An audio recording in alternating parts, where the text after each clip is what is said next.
프랑스에서는 죽은 사람과의 결혼이 가능하다. 1959년 12월 프랑스 남부 지역에서 홍수로 인해 댐이 파괴되면서 많은 인명피해가 발생했죠.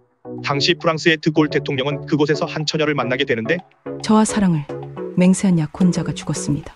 그가 떠났지만 결혼 약속은 꼭 지키고 싶습니다. 그녀는 울면서 대통령에게 이런 부탁을 함. 이 부탁을 받은 드골은 파리로 돌아가 죽은 사람과 결혼을 할 수 있는 특별법을 프랑스 의회에 입안하였음.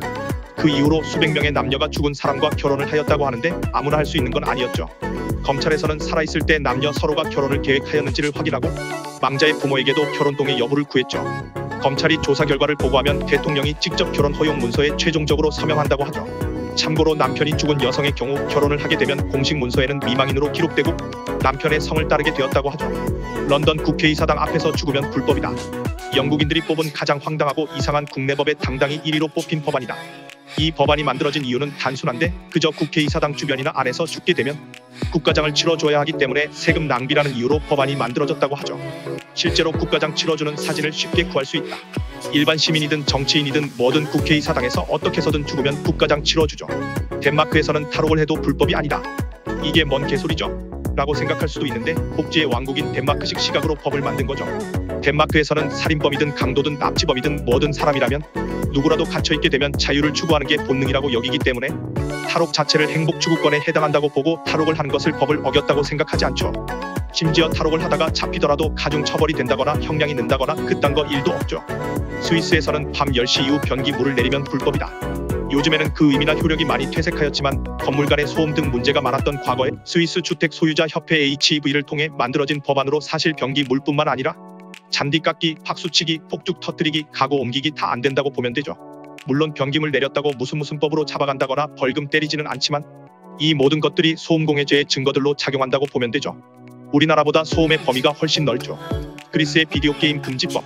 2002년 7년 그리스 의회에서는 3037호 법안이 통과되는데 이는 컴퓨터, 모바일, 전자기기 등 모든 전자게임을 금지하는 법안으로 이 법에 따라 게임을 하거나 게임기를 소지만 하고 있더라도 최소 5,000유로에서 75,000유로로 우리나라 돈으로 따지면 800만원에서 9천만원 정도 된다고 보면 되죠.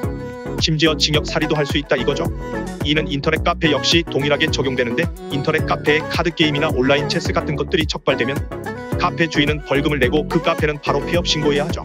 이 법은 처음엔 불법 도박을 근절하기 위해서 만들어졌지만 정부 꼰대들이 불법 도박과 일반 게임의 차이를 구별하지 못하고 또 사실상 구별해내기가 어렵다는 이유로 그냥 싸그리 막아버린 것이죠.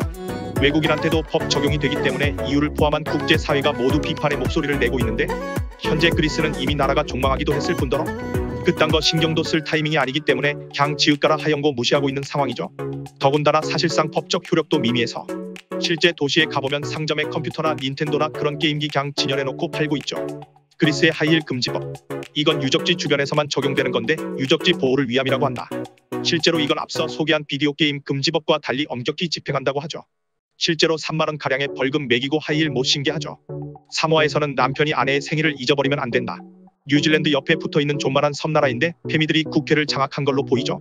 이곳에서는 남편이 아내의 생일을 챙기지 않고 잊어버리거나 그냥 넘길 때 아내가 고소를 하게 된다면 실제로 하루 동안 구금시킬 수 있다고 하죠.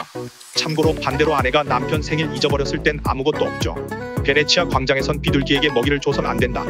이탈리아의 비둘기는 한국의 닭둘기에 비해 훨씬 더 공격적이고 졸라 지랄맞은데요. 그래서 정부적 차원에서도 적극적으로 퇴치하는데 이 비둘기의 배설물이 낡고 오래된 유적물들을 부식시키는 경우가 많아서 이를 통해 건물 복구 작업과 배설물 제거 작업으로 막대한 예산을 쓰는 당국이 비둘기에게 먹이 주는 것을 금지시키고 외국인이건 뭐건 적발되면 그 즉시 벌금을 걷는다고 하죠. 호주에선 전기기술자만이 전구를 갈아야 한다. 말 그대로 정식 교육과정을 통과한 전기기술자만이 전구를 갈 수 있게 법을 만들. 자격증이 없는데도 갈다가 걸리면 벌금 10,000원인데 기술자 부르는 것보다 벌금 내는 게 훨씬 싸기 때문에 하등 좆도 쓸데없는 법임. 스와질랜드의 여자들은 바지를 입으면 안 된다. 아프리카의 전제군주 국가인 스와질랜드에서는 여자들이 남자 옷, 그 중에서도 특히나 바지를 입는 것을 불법으로 여기죠. 이 법은 12명의 아내가 있으면서도 13번째 아내를 모집하기 위해 국가 빅프로듀스 101을 열어 5만 명의 여성들을 오디션 보는 씹상남자인 무스와티 왕 3세가 이발한 법인데 전통적인 가치관을 재설립하기 위함이었다고 하죠. 12번째 왕비가 자신의 법무부 장관과 바람났으며 6번째 왕비는 학대에 못 견뎌 왕실을 떠났고 14번째 왕비는 자신의 어머니와 영국으로 망명하기 전 왕한테 욕설을 퍼부으며 떠났다고 하죠. 어쨌든 여성이 바지를 착용하다 적발된 경우 경찰들은 즉시 그 자리에서 바지를 찢어버려야 하며 바지를 입은 여성에게 온갖 모욕적인 말을 하는데 여기서 좀 궁금한 건 그렇다면 여성스러운 원피스나 딱 달라붙는 미니스커트는 되나요? 네, 그것도 불법이죠.